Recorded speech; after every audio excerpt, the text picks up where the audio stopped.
Saludos y bienvenidos a la lectura gnóstica del Nuevo Testamento. Continuamos con el Evangelio de Marcos, capítulo 6. Jesús en Nazaret. Salió de allí y regresó a su tierra y sus discípulos lo siguen.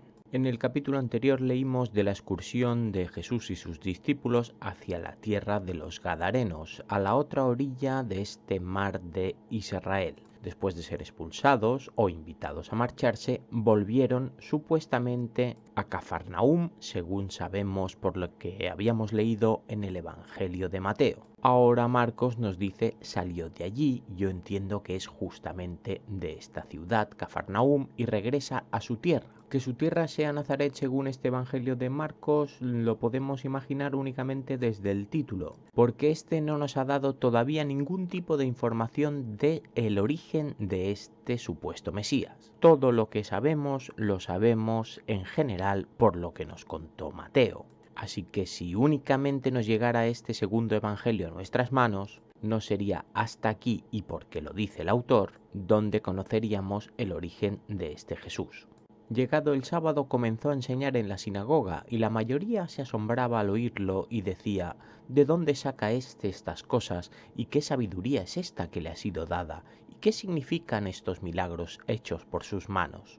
Llega el sábado, otro sábado más, es la única fecha, el único día de la semana que importa tanto a Mateo como a Marcos. En este día de obligado descanso, Jesús tiene siempre el privilegio de poder entrar y enseñar desde la sinagoga, el lugar sagrado. Esto es algo imposible de imaginar para cualquier mortal normal. Así que cada vez tengo más claro que este Jesús cuenta con algún tipo de categoría extra en la sociedad judía, como poco un sacerdote. La mayoría de los presentes en Nazaret se asombra, no por lo que dice, sino por cómo puede saber esas cosas. ¿No es este el carpintero, el hijo de Miriam y el hermano de Jacobo y de José y de Judas y de Simón? ¿No están aquí también sus hermanas ante nosotros? Y se escandalizaban por causa de él. Jesús parece ser un personaje conocido ya en el pueblo por ser el hijo del carpintero y de Miriam.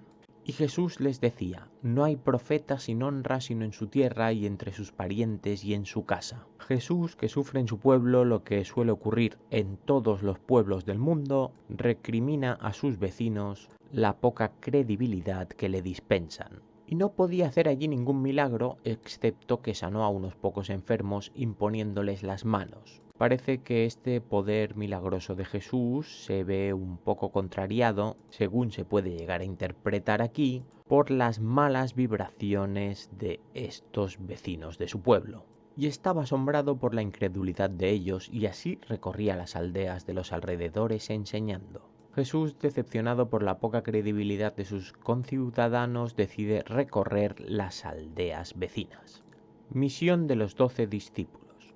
Y llama así a los 12 y comenzó a enviarlos de dos en dos y les daba autoridad sobre los espíritus inmundos. Esta llamada de los discípulos y su orden de evangelización aquí ocurre después de Nazaret, cuando en el Evangelio de Mateo ocurría mucho antes. Es más, en el anterior evangelio no se nos contó nada de que ellos fueran a salir de dos en dos y seguimos comprobando aquí que según Marcos su propósito más importante es expulsar estos espíritus inmundos, que para mí no es otra cosa que una metáfora de los infieles. Aquel que es inmundo es aquel que no cree en Yahvé. Y les ordenó que no llevaran nada para el camino, solo un bordón, ni pan, ni bolsa, ni un cobre en el cinto. Pues sí, esta es la comprobación que se refiere al mismo momento que Mateo nos contó que ocurría mucho antes de lo que hace Marcos. Calzados con sandalias y no os vistáis con doble túnica. Las indicaciones son exactas en un evangelio y en otro. También les decía: donde quiera que entréis en una casa, posad en este lugar hasta que salgáis de allí. El entrar en una casa y cobijarse en ella no es nada extraño en una sociedad donde manda la ley de la hospitalidad. Y cualquier lugar que no os acoja y no os escuchen, al salir de allí sacudid el polvo de la planta de vuestros pies para testimonio a ellos. Este es un gesto simbólico que ya vimos en el Evangelio de Mateo también, algo que parece ser que puede ser tomado como una acto de maldición, un tipo de promesa de represalia. Y saliendo proclamaron que se arrepintieran. Este versículo es un poco extraño porque parece que estamos leyendo las indicaciones de Jesús a sus discípulos para cuando marchen, pero esta tercera persona del plural pone en boca de los discípulos esta acción de arrepentirse, como si pidieran a estos que les cobijaron, sin cumplir la ley de Moisés, que pronunciaran su arrepentimiento. Y echaban fuera muchos demonios y ungían con aceite a muchos enfermos y los sanaban. Jesús, además de tener el poder de sanación, vemos que también tiene la capacidad de otorgarlo a aquel a quien él le parezca, en este caso a sus elegidos, sus discípulos. Muerte de Juan el Bautista. Y lo oyó el rey Herodes por cuanto su nombre había llegado a ser notorio, pero decían: Juan el Bautista ha resucitado de entre los muertos, y por eso actúan en él los poderes. Herodes, del que hasta el momento en este Evangelio de Marcos no teníamos ninguna noticia de su existencia, aparece por primera vez para declarar que aquel a quien, según Mateo, debió perseguir desde el momento en que nació para matarle, que no puede ser otra cosa que la reencarnación de Juan el Bautista, a quien sí le otorga poderes. Curioso que decidiera entonces, según Mateo, matar a Jesús y no a Juan. Aunque ya leímos e interpretamos entonces que la causa de esta persecución no era la divinidad de este supuesto Mesías, sino su reclamación al trono de Judea. Pero otros decían: es Elías, y otros decían: es un profeta como cualquiera de los profetas. Unos parecen reconocer a este Elías, que es un profeta de los más mesiánicos que aparecen en el Antiguo Testamento, que según leímos creo recordar que es el que consigue traspasar las fronteras terrenales y ser premiado con el reino de los cielos. Otros solo le nombran como un profeta más. Algo curioso que reconozcan que pueda existir más de un profeta. Esto está estrictamente prohibido por la ley de Yahvé. Y al oírlo Herodes decía: Juan, a quien yo decapité, ha resucitado. Aquí ya reconoce Herodes que ha matado a Juan. La causa, para que no nos confundamos, no es que Juan fuese un profeta, no es una causa religiosa, sino que es el resultado de una promesa mal hecha, torpe. Porque Herodes había enviado a prender a Juan y lo había encadenado en una prisión por causa de Herodías, la mujer de su hermano Felipe, pues se había casado con ella. Aquí podemos comprobar la causa real de esta ejecución. La culpable es la cuñada de Herodes. Porque Juan decía a Herodes: no te es lícito tener la mujer de tu hermano. Como Juan no aprobaba que Herodes se viera atraído por su cuñada, éste se enemistó.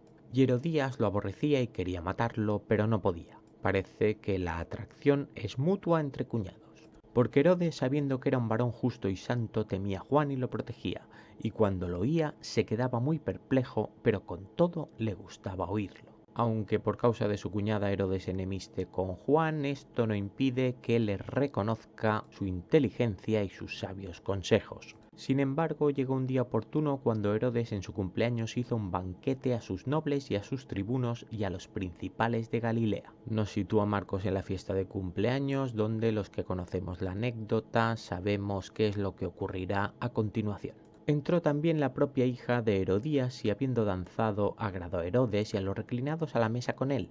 Y el rey dijo a la muchacha: pídeme lo que quieras y te lo daré. Ahora la atracción de Herodes se traslada de su cuñada a su sobrina. Una atracción que presumiblemente no tiene nada que ver con lo artístico, sino con lo carnal. Desbordado por su excitación, le dice que puede pedirle lo que quiera. Y le juró: te daré lo que pidas, hasta la mitad de mi reino. Aunque le pone un límite a su petición, todo juramento es de obligado cumplimiento, porque lo que nuestra boca expresa se dice en nombre de Dios. Y saliendo dijo a su madre: ¿qué pediría? Y ella dijo: la cabeza de Juan, el que bautiza. La madre de la danzarina, la cuñada de Herodes, aprovechará este momento para influir sobre su hija. Y entrando deprisa ante el rey le pidió diciendo: dame ahora mismo la cabeza de Juan el Bautista en un trinchero. La niña, para no decepcionar a su madre, hace la petición al momento. El rey se entristeció pero a causa de los juramentos y de los que estaban reclinados a la mesa no quiso desatenderla.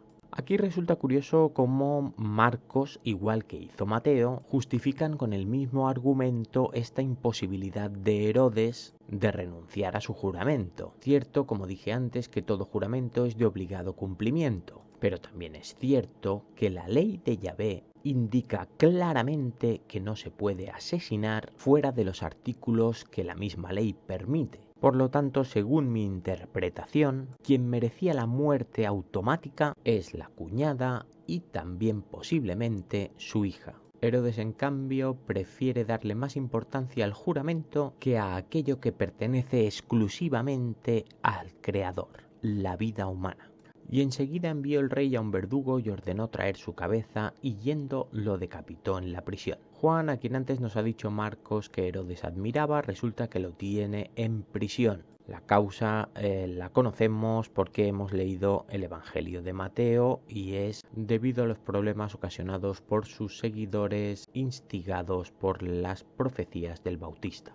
Y trajo su cabeza en un trinchero y la dio a la muchacha y la muchacha la dio a su madre. La cabeza de Juan pasa de mano en mano. Cuando sus discípulos lo oyeron, vinieron y se llevaron su cadáver y lo pusieron en un sepulcro. Y los discípulos de Juan entierran a su líder. Alimentación de los 5000. Los apóstoles se reúnen con Jesús y le cuentan todo cuanto habían hecho y cuanto habían enseñado. Ya han vuelto los apóstoles, no sabemos si a Nazaret, desde donde fueron enviados, según Marcos, que no es el mismo lugar que eligió Mateo para decir que estos iban a evangelizar. Y les dice: vosotros solos venid aparte a un lugar solitario y descansad un poco, porque eran muchos los que iban y venían y ni para comer tenían tiempo. Jesús aparta a sus favoritos de entre la multitud.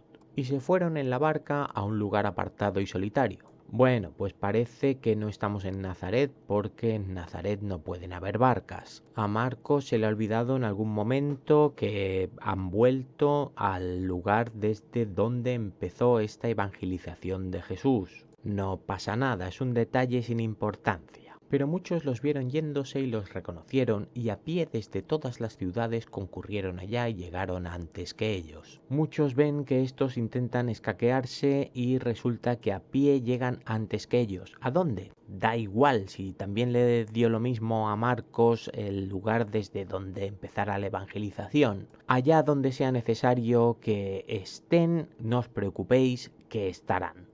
Al desembarcar vio un gran gentío y se le enternecieron las entrañas por ellos, porque eran como ovejas que no tienen pastor, y comenzó a enseñarles muchas cosas. Desembarca en este lugar que no le importa a nadie donde suceda y les enseña muchas cosas. Al menos Mateo en su Evangelio sí que procuró el transcribir estas enseñanzas, las parábolas de Jesús, que a Marcos no le han importado en absoluto, solo nos ha nombrado un par. Pero bueno, según su testimonio les enseñó muchas cosas. Y llegada una hora avanzada se le acercaron sus discípulos diciendo: el lugar es desierto y ya es hora avanzada. Han pasado el día enseñándoles estas muchísimas cosas y los discípulos advierten a Jesús que aquí no hay nada y que ya es tarde. Despídelos para que vayan a las alquerías y aldeas de alrededor y compren para sí algo que comer. Este lugar que advertían los discípulos que era desierto parece que no tiene problema para encontrar en su proximidad tiendas de avituallamiento. Pero él respondiendo les dijo: dadles vosotros de comer. Le dicen: ¿que vayamos a comprar panes por 200 denarios y les demos de comer? Estamos en el momento crítico en el que la gente tiene hambre y no hay capacidad posible para darles a todos de comer. Entonces él les dice: ¿cuántos panes tenéis? Id y ved. Y al saberlo dicen: 5 y 2 peces. Sus reservas son exactas con las que ya leímos en el Evangelio de Mateo. Y les mandó recostar a todos en grupos sobre la hierba verde. Jesús calma y organiza a la multitud. Y se recostaron en grupos de 100 y de 50. Es curioso que aquí Marcos considere que es necesario ser tan concreto, cuando no lo ha sido ni en los lugares ni en los momentos en que nos está relatando la vida y milagros de este Jesús. Y tomando los 5 panes y los 2 peces, alzó los ojos al cielo, los bendijo y partió los panes, y los iba dando a los discípulos para que los pusieran delante de ellos. También repartió los 2 peces para todos. Pues esto es lo mismo que dijo Mateo también, que hizo Jesús, el milagro de la multiplicación. Y todos comieron y se saciaron. Y para los que no conocierais esta anécdota, podríais pensar, pues sí que come poco esta gente. No, porque de los 12 cestos recogieron en abundancia trozos de pan y de los peces. Así que podéis comprobar que incluso sobró comida. Y los que habían comido eran 5.000 varones. Y este detalle es importante porque así como ha sido muy concreto cuando nos ha dicho que los grupos eran de 50 o de 100, Mateo fue más cuidadoso y advirtió que aparte de mujeres y niños comieron 5.000 varones. Esta es la clave. El varón es el necesario. El varón, como comprobamos a lo largo del Antiguo Testamento, es el que combate. Jesús anda sobre el mar. Enseguida constriñó a sus discípulos a subir a la barca e ir delante a la otra orilla, hacia Betsaida, mientras él despedía a la multitud. Bueno, pues gracias a esta información descubrimos que sí, evidentemente Jesús salió de Nazaret y se desplazó instantáneamente, sin más importancia para Marcos, a Cafarnaúm, aunque él no nos lo haya dicho. Esta información la sabemos por el Evangelio de Mateo. Y después de despedirse de ellos fue al monte a orar. Parece que a los que envía es a sus discípulos, él se queda en tierra, se va al monte a orar. Llegada la noche la barca estaba en medio del mar y él solo en la tierra. Ya es de noche, la barca está en medio de este lago, y viéndolos fatigados de remar porque el viento les era contrario, hacia la cuarta vigilia de la noche llega a ellos andando sobre el mar e hizo ademán de pasarlos. Un versículo que nos describe una imagen un poco cómica. Es la cuarta y última vigilia, por lo tanto estos ya llevan horas remando. Pero Jesús, a quien parece que ahora le podemos descubrir otro nuevo poder, el de la supervisión, es capaz de ver desde la orilla que estos están fatigados. Se pone a andar sobre las aguas y parece que incluso se permite bromear haciendo ver que hay que os adelanto. Pero ellos, viéndolo caminar sobre el mar, pensaron es un fantasma y gritaron. Estos, que bastante faena tenían para luchar contra las olas, de repente ven a un personaje que camina sobre el mar. Evidentemente gritan. Porque todos lo vieron y se asustaron, pero enseguida él habló con ellos. Les dice, tened ánimo, yo soy, no sigáis temiendo. Que soy yo, muchachos, que no me habéis reconocido. Y subió junto a ellos en la barca y se calmó el viento y se asombraban en gran manera. Vaya, vaya, vaya, Marcos o Mateo. ¿Qué ha ocurrido aquí? En el Evangelio anterior Mateo nos dijo que Pedro hace el intento de andar sobre las aguas, invitado directamente por Jesús a hacerlo, a tener fe. Marcos se nos ha presentado prácticamente como el testimonio directo de las palabras y vivencias de Pedro. Pedro lo recuerda todo, absolutamente todo lo que cuentan aquí debe ser tomado como verdad. Curiosamente se le ha olvidado esta experiencia inolvidable para cualquier otro ser humano. ¿Se lo inventó Mateo? Porque tendría entonces que decir que fue Pedro el que trató de andar sobre el mar. ¿Quién miente aquí? Pues no habían entendido lo de los panes, sino que su corazón estaba embotado. Estos ya no es que no entiendan una parábola, es que ni siquiera entienden lo que ven, a no ser, claro, que no haya nada que ver.